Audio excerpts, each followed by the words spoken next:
Hello guys, welcome back to another video. Guys, joker ایک ایسا character ہے جس کا نام سنتے ہی بچوں کے چہرے پر مسکراہٹ آ جاتی ہے۔ لیکن کیا آپ ایک ایسے شخص کے بارے میں بھی جانتے ہیں، یعنی ایک ایسا ریئل لائف جوکر جس نے لگ بھگ 33 لوگوں کی بڑی بے دردی سے جان لے لی تھی؟ میں بات کر رہا ہوں شکاگو کے جان وائن گیسی کے بارے میں۔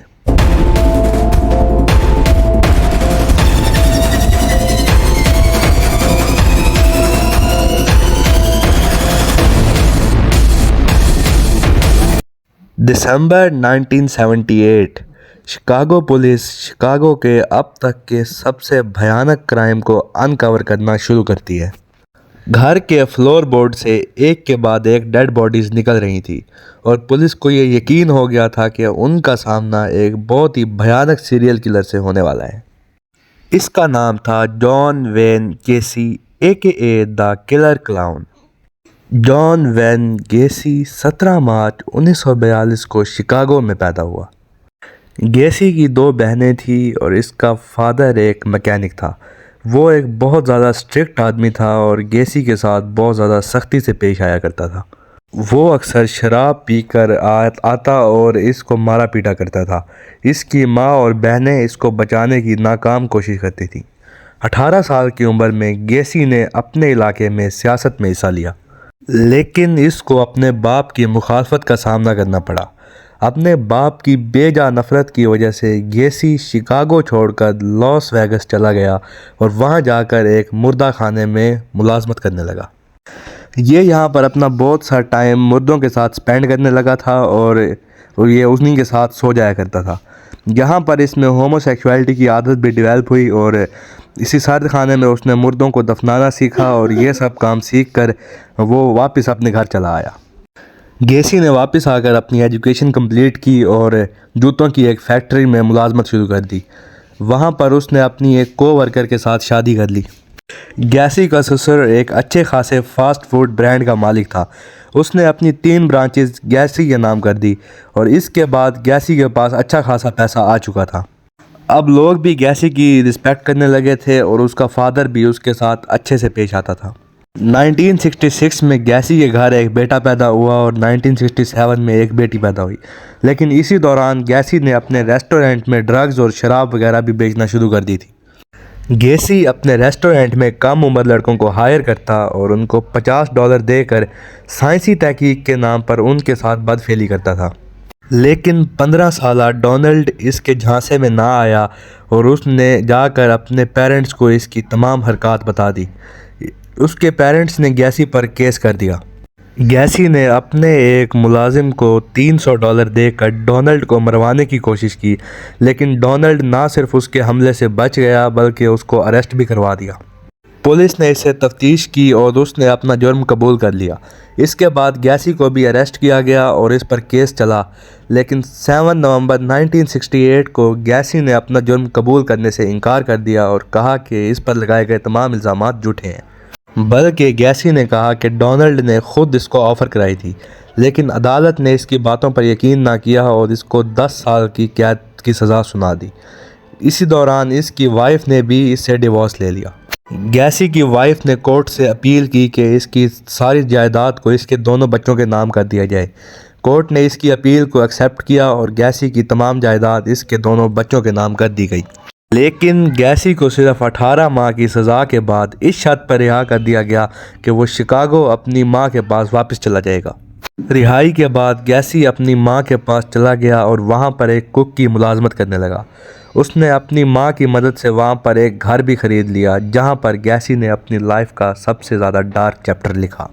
اگست 1971 میں گیسی نے اپنی دوسری شادی ایک طلاق یافتہ عورت سے کی جس کی 2 جوان بیٹیاں تھیں۔ گیسی کی ماں ناراض ہو کر گھر چھوڑ کر چلی گئی، لیکن گیسی شادی کے بعد بھی اپنی پرانی حرکتوں سے باز نہ آیا۔ وہ چھوٹے بچوں کے ساتھ ہم جنس پرستی کیا کرتا تھا اور جب اس کی ان حرکتوں کا پتہ اس کی دوسری وائف کو چلا تو اس نے بھی اس سے ڈیورس لے لی اور اس سے علیحدہ ہو گئی۔ اس کے بعد گیسی نے ایک کنسٹرکشن کمپنی کی بنیاد رکھی اور لکیلی یہ کمپنی بہت جلدی چل پڑی اور اس نے بہت سارے ملازم رکھے اور گیسی دوبارہ سے امیر ہو گیا۔ 1975 میں گیسی کو اپنے گھر کے قریب ایک کلب کے بارے میں پتہ چلا۔ اس نے اس کلب کو جوائن کر لیا اور اپنے دو روپ متعارف کروائے۔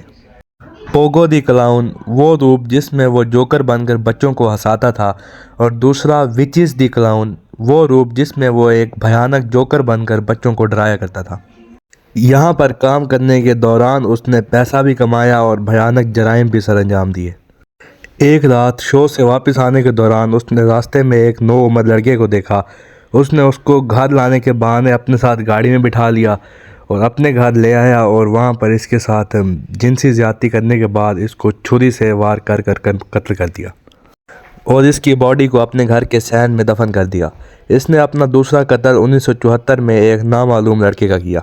اس نے اس لڑکے کو گلا گھونٹ کر مارا تھا، اور مارنے کے بعد اس نے ڈیڈ باڈی کو کچھ گھنٹوں کے لیے اپنے گھر کے فرش پر چھوڑ دیا، اور ڈیڈ باڈی کے منہ سے خون نکل کر فرش پر پھیل گیا۔ اس کے بعد گیسی کے مطابق اس نے جن لوگوں کو بھی مارا اس نے ان کے منہ میں گندی جرابیں دی تاکہ دوبارہ ایسا واقعہ نہ ہو۔ یہ اپنے دونوں کاموں کو لوگوں کو ٹریپ کرنے کے لیے استعمال کرتا تھا۔ نوعمر لڑکوں کو کنسٹرکشن کمپنی میں جاب کی آفر کرا کر اپنے ساتھ لاتا، اور چھوٹے بچوں کو جوکر بن کر جادو سکھانے کے بہانے اپنے گھر لے آتا تھا اور ان کا بے دردی سے قتل کر دیا کرتا تھا۔ اس نے تقریباً 33 لوگوں کو بے دردی سے قتل کر کے ان کی ڈیڈ باڈیز کو اپنے گھر کی کچن، واش روم اور بیڈ روم کے فرش کے نیچے دفن کر دیا تھا۔ پولیس اکثر گمشدہ لوگوں کو تلاش کرنے کے لیے اس طرف آیا کرتی تھی، مگر یہ شاطر جوکر کبھی پکڑا نہ گیا، اور شاید یہ پکڑا بھی نہ جاتا۔ لیکن ایک مرتبہ اس نے ایک فارمیسی پر جا کر ایک 15 سالہ لڑکے کو زیادہ تنخواہ کی آفر کرا کر اپنے ساتھ گھر لے آیا۔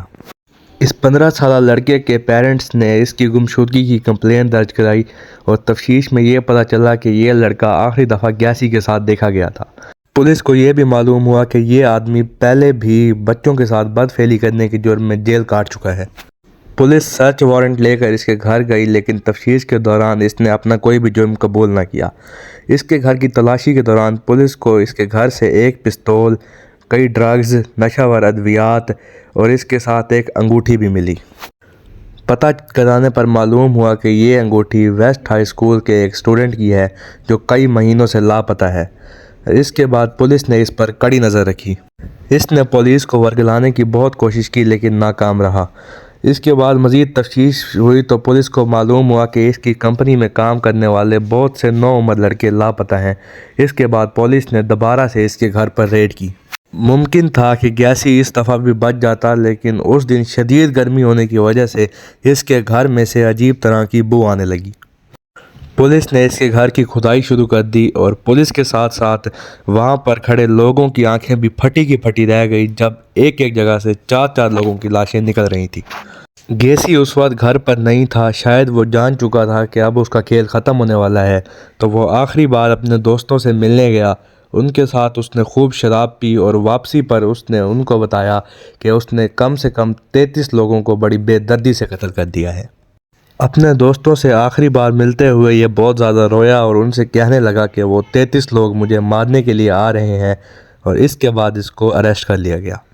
فروری 1980 میں گیسی پر کیس چلا، اور اس کے وکیلوں نے اس کو بچانے کے لیے عدالت میں یہ بیان دیا کہ اس کو ایک نفسیاتی بیماری ملٹیپل پرسنالٹی ڈس آرڈر ہے، لیکن عدالت نے اس کی بات کو مسترد کر دیا۔ گیسی نے اس بات کا اعتراف کیا کہ اس نے ان نوجوانوں کے ساتھ بدفعلی کر کے ان کو قتل کیا ہے۔ اس نے بتایا کہ وہ ان نوجوانوں کو اپنے گھر لاتا اور کسی طرح سے ان کے ہاتھوں کو کمر کی طرف سے ہتھکڑیوں سے باندھ دیتا تھا۔ پھر وہ ان کے ساتھ بدفعلی کرتا اور انہیں زیادہ سے زیادہ دیر تک زندہ رکھنے کی کوشش کرتا تھا۔ وہ ان کے منہ کو پانی میں ڈال کر ان کو ہوش دلواتا تھا، اور جب اس کی خواہش پوری ہو جاتی تھی تب یہ ان کا گلا گھونٹ کر ان کو جان سے مار دیا کرتا تھا۔ اس نے زیادہ تر لاشوں کو اپنے گھر کے صحن میں دفنایا اور کچھ کو اپنے گھر کے ساتھ بہتی ہوئی نہر میں ڈال دیا۔ جون 1980 میں اس کو 33 لوگوں کے ساتھ بدفعلی اور قتل کے جرم میں سزائے موت سنا دی گئی۔ اس فیصلے کے 14 سال بعد اس کو زہر کا ٹیکہ لگا کر موت کی نیند سلا دیا گیا۔ اس طرح سے اختتام ہوا امریکہ میں پھیلے ہوئے اس خونی کھیل اور دہشت کا۔ اس کے بعد سے اب تک ہالی ووڈ میں گیسی پر بہت سی فلمیں بن چکی ہیں۔